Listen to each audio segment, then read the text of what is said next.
ku soo dhawow channelka galgalan news taabo calaamada guduudan ee subscribe kadibna ku dhufo gambaleerka si aad u heshid mar walba barnaamijyada iyo wararka aanu soo gelino galgalan news malawaad haween wanaagsan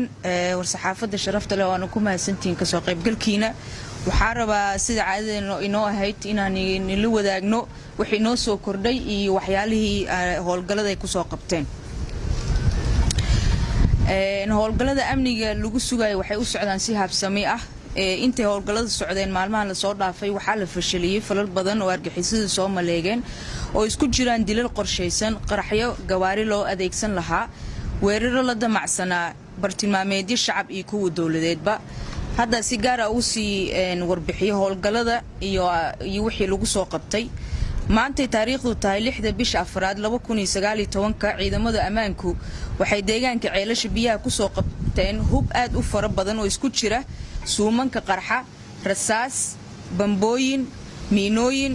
maadooyinka qaraxyada laga sameeyo hub fudud iyo mid culusba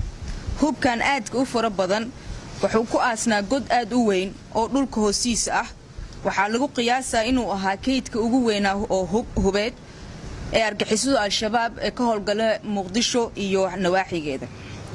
howlgalada hadda socda kuma eka kaliya gobolka Banaadir waxa maanta ciidamada booliisku howlgalo lagu fuliyay degmada Afgooye lagu soo qabtay 35 eedeysana shabaab ah sidoo kale deegaanka Sabiib waxa lagu soo qabtay ilaa 14 qof oo sidoo kale ku eedeysan al-shabaabnimo sidoo kale ciidamadu amniga waxay gacanta ku soo dhigeen mid kamid ah rag argixisada u qaabilsanaa farsamada waxyaabaha qarxa ee gaadiidka lagu dhijiyo waxaana hadda lagu hayaa baaris kadibna waxaan soo la tiigsan doonaa sharciga waxaan si gaar ah ugu mahadcelinaynaa dadka deegaanka oo ciidamada la wadaagay xogta ku saabsan hubka iyo dadka la soo qabtaba waxay tani muujinaysaa wada shaqaynta wanaagsan oo ka dhaxaysa bulshada weynta iyo hay'adaha amniga waxaan ognahay in argixisadu maalmahan dambe xoog saarayaan in waxyaabaha qarxay dadka ugu xiraan gaadiidkooda oo gaarka ah laba falo noocaas ah ayaa khamiistii jimcihii ka fuliyeen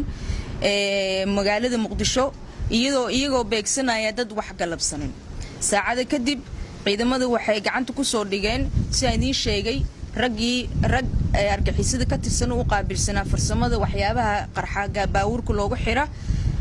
baaritaan kadibna waxaan hor keeni doonaa sharciga waxa bulshada mar labaad iyo mar saddexaad kula talinaynaa inay si gaar ah uga taxadiraan gabaaridooda maadaama argixisadu doonayaan in shacabka iyo dawladda khasaare u geystaan howlgalada amniga lagu sugayo way sii socon doonaan wayna sii balaaran doonaan mar kale shacabka Soomaaliyeed waxaan ugu mahadcelinaynaa dulqaadka iyo wada shaqaynta ay muujiyeen waxaana sidoo kale xusuusinaynaa in wixii macluumaad ah ee la wadaagi karaan iyagoo wacaya nambarka sida gaarka loogu talagalay loogu diyaariyay bulshada ee 991 ama 991 walaalayaal oo aan ka wada shaqeyno amniga iyo nabadda guudba askari oo lahayn shacab wuxuu la mid yahay wiil oo waalid lahayn saas darteed waxaan mar labaad ugu bogaadinaynaa uguna baaqaynaa shacabka inay sii xoojiyaan wada shaqaynta ka dhaxaysa iyaga iyo hay'adaha amniga sidaas ku mahadsantiin habeen wanaagsan